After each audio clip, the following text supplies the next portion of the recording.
नमस्कार, ये आकाशवाणी शिमला है। अब आप राजकुमारी चंदेल से प्रादेशिक समाचार सुनिए। आज के मुख्य समाचार।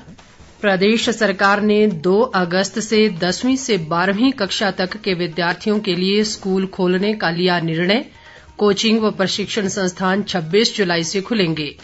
राज्यपाल राजेंद्र विश्वनाथ आर्लेकर ने गुणात्मक शिक्षा के साथ साथ विश्वविद्यालय के ग्रेड बढ़ाने पर दिया बल। टोक्यो ओलंपिक खेलों का कल होगा शुभारंभ। केंद्रीय खेल मंत्री अनुराग ठाकुर का चीयर फॉर इंडिया को जन आंदोलन बनाने का आह्वान। और प्रदेश में कोरोना संक्रमण के मामलों में कमी जारी, आज 115 नए मामलों की पुष्टि। 18 वर्ष से अधिक आयु वर्ग के लिए सरकारी केंद्रों पर निःशुल्क राष्ट्रव्यापी कोविड टीकाकरण अभियान जारी है। युवा श्रोताओं से हमारा आग्रह है कि स्वयं कोविड रोधी टीका लगवाएं और अन्य लोगों को भी इसके लिए प्रोत्साहित करें। कोविड स्वास्थ्य के लिए खतरा बना हुआ है, ऐसे में एहतियाती उपायों के पालन में कोताही न बरतें। जब तक जरूरी ना हो घर से बाहर ना निकलें और इन 3 आसान उपायों का पालन करें। मास्क लगाएं, 2 गज की सुरक्षित दूरी बनाए रखें, हाथ और मुंह साफ रखें।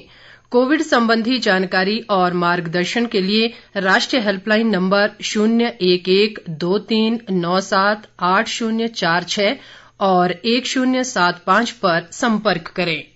अब समाचार विस्तार से। प्रदेश सरकार ने 2 अगस्त से राज्य में 10वीं, 11वीं और 12वीं कक्षा के विद्यार्थियों के लिए कोविड मानक संचालन प्रक्रिया का कड़ाई से पालन सुनिश्चित करते हुए स्कूल खोलने की अनुमति दी है। मुख्यमंत्री जयराम ठाकुर की अध्यक्षता में आज शिमला में हुई मंत्रिमंडल की बैठक में ये निर्णय लिया गया।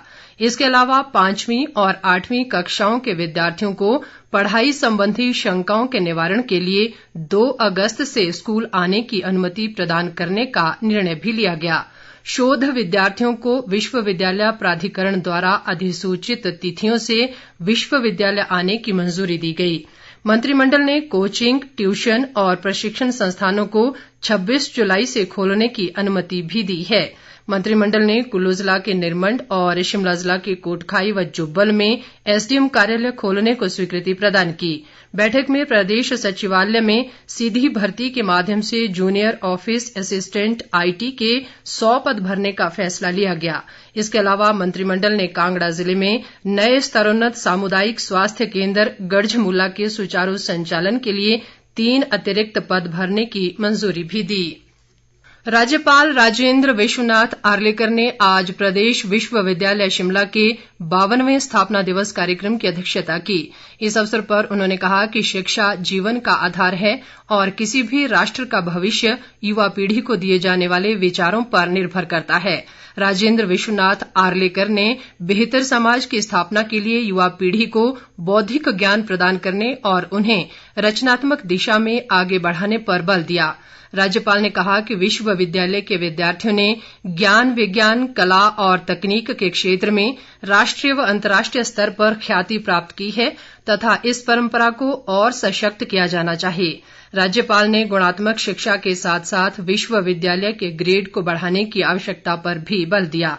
इस अवसर पर मुख्यमंत्री जयराम ठाकुर ने अपने संबोधन में कहा कि विश्वविद्यालय ने शिक्षा, शोध और प्रौद्योगिकी में अग्रणी भूमिका निभाई है। उन्होंने कहा कि विश्वविद्यालय को विभिन्न लक्ष्यों को प्राप्त करने के लिए अत्याधुनिक कुशल जनशक्ति तैयार करने और अनुसंधान का महत्वपूर्ण दायित्व सौंपा गया है। मुख्यमंत्री ने कहा कि विश्वविद्यालय अपनी एक अलग पहचान के साथ लगातार आगे बढ़ा है। इससे पहले मुख्यमंत्री ने विश्वविद्यालय परिसर में करीब 6 करोड़ 73 लाख रुपए की विभिन्न विकासात्मक परियोजनाओं के उद्घाटन किए और परिसर में स्थापित पूर्व प्रधानमंत्री स्वर्गीय अटल बिहारी वाजपेयी की प्रतिमा का अनावरण भी किया। इस दौरान शहरी विकास मंत्री सुरेश भारद्वाज, शिक्षा मंत्री गोविंद ठाकुर और विश्वविद्यालय के कुलपति प्रोफेसर सिकंदर कुमार भी मौजूद रहे। उद्योग व परिवहन मंत्री बिक्रम ठाकुर ने आज शिमला जिले के कोटखाई में निर्मित स्वर्गीय नरेंद्र बरागटा अंतर जिला बस अड्डे का उद्घाटन किया। इस अवसर पर उन्होंने कहा कि कोरोना काल में बंद पड़े बस रूटों को फिर से आरंभ कर दिया गया है और हिमाचल पथ परिवहन निगम के लिए 250 नई बसें खरीदी गई हैं। बिक्रम ठाकुर ने कहा कि जुब्बल कोटखाई नावर क्षेत्र के विकास में स्वर्गीय नरेंद्र बरागटा का अहम योगदान रहा है। उन्होंने कहा कि एंटी हेलनेट, पराला फल व सब्जी मंडी और अटल बिहारी इंजीनियरिंग कॉलेज गुम्मा जैसे बड़े कार्य नरेंद्र बरागटा ने अपने कार्यकाल के दौरान क्षेत्र की जनता को समर्पित किए। बिक्रम ठाकुर ने विभागीय अधिकारियों को कोटखाई से हरिद्वार तक बस सेवा चलाने सहित परागपुर से ठियोग चलने वाली बस को कोटखाई तक चलाने के निर्देश भी दिए। विधानसभा अध्यक्ष विपिन सिंह परमार ने कहा है कि प्रदेश सरकार श्रमिकों के हितों की रक्षा और उन्हें सामाजिक सुरक्षा उपलब्ध कराने के लिए वचनबद्ध है। उन्होंने आज सुलह विधानसभा क्षेत्र के अरला में प्रदेश भवन व सन्निर्माण कामगार कल्याण बोर्ड के माध्यम से असंगठित क्षेत्र के 332 लाभार्थियों को इंडक्शन हीटर वितरित करने के अवसर पर ये बात कही। परमार ने कहा कि कांगड़ा जिला में बोर्ड के तहत असंगठित क्षेत्र के 15,360 श्रमिकों को अब तक करीब 15 करोड़ 60 लाख रुपए की सहायता दी जा चुकी है। ओलंपिक खेलों का उद्घाटन कल जापान की राजधानी तोक्यो में पारंपरिक और औपचारिक रूप से किया जाएगा। भारतीय समयानुसार ये उद्घाटन समारोह शाम 4:30 से शुरू होगा। तोक्यो में नवनिर्मित नेशनल स्टेडियम में आयोजित होने वाले इस उद्घाटन समारोह का आयोजन कोविड महामारी के कारण सादगी से किया जाएगा। टोक्यो ओलंपिक में 33 खेल स्पर्धाएं आयोजित की जाएंगी, जिसमें 206 देशों के 11,000 खिलाड़ी भाग लेंगे। खेलों के इस महाकुंभ में भारत के 120 से अधिक खिलाड़ी हिस्सा ले रहे हैं। भारत की ओर से महिला मुक्केबाज मैरी कॉम और हॉकी टीम की कप्तान मनप्रीत सिंह उद्घाटन समारोह में भारत के ध्वजवाहक होंगे। ओलंपिक खेलों का समापन समारोह 8 अगस्त को होगा। इस बीच केंद्रीय युवा कार्य और खेल मंत्री अनुराग सिंह ठाकुर ने टोक्यो ओलंपिक में भाग लेने जा रहे खिलाड़ियों को प्रोत्साहित करने के लिए आज कई अन्य सांसदों के साथ मिलकर विक्ट्री पंच बनाया। अनुराग ठाकुर ने लोगों से आग्रह किया है कि वे टोक्यो ओलंपिक में भारतीय खिलाड़ियों को प्रोत्साहित करते हुए अपने मित्रों और परिवार के सदस्यों के वीडियो #हमारा विक्ट्री पंच के साथ साझा करें। उन्होंने चीयर फॉर इंडिया को एक जन आंदोलन बनाने का आह्वान भी किया। आकाशवाणी, दूरदर्शन और डीडी स्पोर्ट्स चैनल ओलंपिक के आयोजनों का व्यापक रूप से प्रसारण करेंगे। ये प्रसारण आकाशवाणी और दूरदर्शन के डिजिटल प्लेटफॉर्म पर भी उपलब्ध होंगे। ओलंपिक में विभिन्न खेल प्रतियोगिताओं का डीडी स्पोर्ट्स पर प्रतिदिन सुबह 5 बजे से शाम 7 बजे तक सीधा प्रसारण किया जा रहा है। प्रदेश में कोरोना संक्रमण के मामलों में कमी दर्ज की जा रही है। राज्य में आज कोरोना के 115 नए मामले सामने आए हैं, जबकि 119 लोगों ने कोरोना से जंग जीती है। राज्य में कोरोना मामलों की कुल संख्या 2,04,800 तक पहुंच गई है। इनमें से 935 सक्रिय मामले हैं, जबकि अब तक 2,03,52 लोग कोरोना संक्रमण को मात दे चुके हैं। राज्य में कोरोना से अब तक 3,493 लोगों की मृत्यु हुई है। विधायक जीतराम कटवाल ने कहा है कि प्रदेश सरकार ने बीपीएल परिवारों की लड़कियों के विवाह अनुदान के लिए शगुन योजना आरंभ की है। योजना के तहत बीपीएल परिवार की लड़की की शादी के लिए 31,000 रुपए की वित्तीय सहायता प्रदान की जाती है।